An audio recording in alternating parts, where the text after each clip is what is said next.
Hello everyone, welcome you arts academy triple A and my name is Ankur Verma.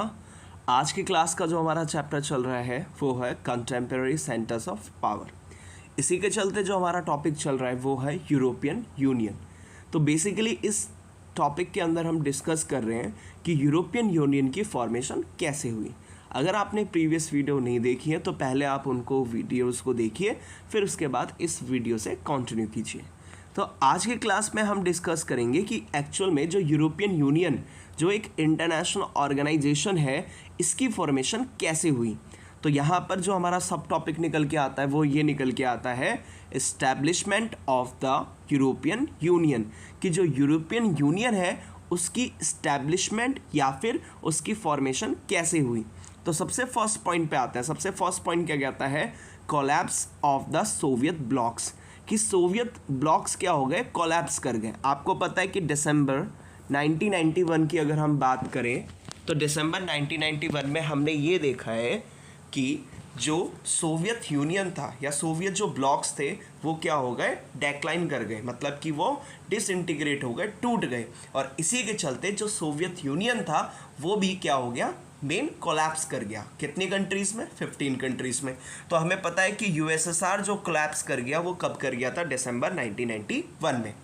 फिर उसके बाद क्या हुआ, उसके बाद हम ये देखते हैं कि एक ऑर्गेनाइजेशन की फॉर्मेशन की गई और उसका नाम क्या रखा गया, यूरोपियन यूनियन। तो कहता है 1992 फरवरी 7, दैट मीन्स कि 7 फरवरी 1992 में एक ट्रेटी की गई और उस ट्रेटी का नाम क्या था, ट्रेटी ऑफ मैस्ट्रिक्स। तो जो मैस्ट्रिक्स की जो ट्रेटी थी, इसी ट्रेटी से किसकी फॉर्मेशन हुई, यूरोपियन यूनियन की फॉर्मेशन हुई। कहता है 7 फरवरी 1992 में एक ट्रेटी की गई और इस ट्रेटी का नाम क्या था, ट्रेटी ऑफ मैस्ट्रिक। और इसी के साथ साथ यूरोपियन यूनियन की भी क्या हुई, इस्टेब्लिशमेंट हुई। तो अगर हमारा क्वेश्चन पूछे कि फॉर्मेशन कब हुई, इस्टेब्लिशमेंट कब हुई यूरोपियन यूनियन की, तो आपको डेट याद करके रखनी है 7 फरवरी 1992 को। और किस ट्रेटी, किस समझौते के तहत हुई थी, उसका नाम था ट्रेटी ऑफ मैस्ट्रिक्ट के थ्रू किसकी फॉर्मेशन की गई थी, यूरोपियन यूनियन की। अब यूरोपियन यूनियन मतलब कि मोस्टली यूरोप की कंट्रीज को मिलाकर एक यूनियन बना दी गई जिसका नाम क्या रखा गया, यूरोपियन यूनियन। तो जो ये यूरोपियन यूनियन बनाया गया, इसके क्या ऑब्जेक्टिव्स थे, इसके मेन क्या उद्देश्य थे, इसके ऊपर बात करते हैं।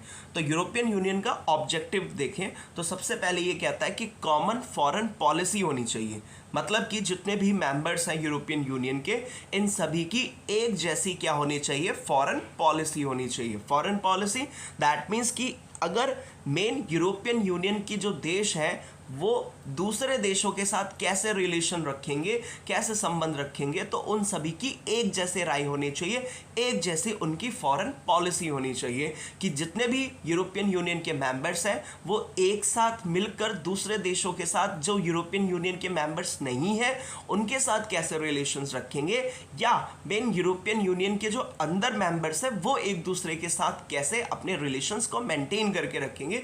तो यहाँ पर ये डिसाइड किया गया कि जितने भी देश यूरोपियन यूनियन के हैं उन सभी की जो फॉरेन पॉलिसी होगी और इसके साथ साथ जो सिक्योरिटी पॉलिसी होगी वो सबकी कैसी होगी, एक जैसी होगी, किसी की भी डिफरेंस नहीं होगा। दूसरा मेन इसका ऑब्जेक्टिव क्या था, cooperation on the justice and home affairs. अब क्या किया जाएगा, कोऑपरेशन किया जाएगा, सहयोग किया जाएगा, जितने भी यूरोपियन यूनियन के देश हैं उन सभी देशों के बीच में मेन जस्टिस को बढ़ाया जाएगा और साथ के साथ जो होम अफेयर के मैटर्स हैं, जो मतलब देश के अंदर जो मैटर्स हैं उसमें अगर कहीं पे प्रॉब्लम्स आ रही है तो उसमें भी ये सारे के सारे देश मिलके क्या करेंगे, कोऑपरेशन करेंगे। तो सबसे फर्स्ट ऑब्जेक्टिव ये था कि कॉमन फॉरेन पॉलिसी होगी, साथ के साथ कॉमन सिक्योरिटी पॉलिसी होगी, कि सब एक साथ मिलकर सिक्योरिटी भी करेंगे एक दूसरे की और अपनी भी करेंगे, और साथ के साथ क्या करेंगे, जो इनकी फॉरेन पॉलिसी होगी कि दूसरे देशों के साथ हमें रिलेशंस कैसे रखने हैं, उसके लिए भी सबकी एक जैसी राय होगी। और साथ के साथ सेकंड इसका ऑब्जेक्टिव ये है कि मेन कॉपरेशन करेंगे, कॉपरेशन ऑन जस्टिस, कि जस्टिस में क्या करेंगे, सहयोग करेंगे। और साथ के साथ जो होम अफेयर्स हैं, जो किसी देश के अंदर कहीं कोई प्रॉब्लम्स आ रही है तो उनको भी सब साथ मिलकर सहयोग के साथ क्या करेंगे, उसे सॉल्व करेंगे। और साथ के साथ the creation of a single currency, और इसके साथ साथ इन्होंने ये भी कहा कि हम सभी जो देश हैं यूरोपियन यूनियन की, इन सभी देशों के लिए एक सिंगल करेंसी लेकर आएंगे, और आपको पता है उसका नाम क्या है, यूरो। तो ये सारे के सारे ऑब्जेक्टिव्स रखे गए, वो भी किसमें, यूरोपियन यूनियन में। एक बार सबसे फर्स्ट देखते हैं क्या कहता है कि जैसे ही कोलैप्स हुआ, यूएसएसआर जैसे ही टूटा, उसके बाद 7 फरवरी 1992 में एक ट्रेटी की गई, ट्रेटी ऑफ मैस्ट्रिक्ट, और इसके साथ साथ किसकी फॉर्मेशन की गई, यूरोपियन यूनियन की। साथ के साथ यूरोपियन यूनियन के ऑब्जेक्टिव्स क्या है, तो सिंपल है, सबसे फर्स्ट ऑब्जेक्टिव ये है कॉमन फॉरेन पॉलिसी होगी, दूसरा कॉमन सिक्योरिटी पॉलिसी होगी, इसके साथ तीसरा क्या करेंगे, cooperation on justice and home affairs, और इसके साथ साथ ये क्या करेंगे, सिंगल करेंसी की क्रिएशन करेंगे। होपफुली आपको ये टॉपिक समझ में आया होगा। Thank you.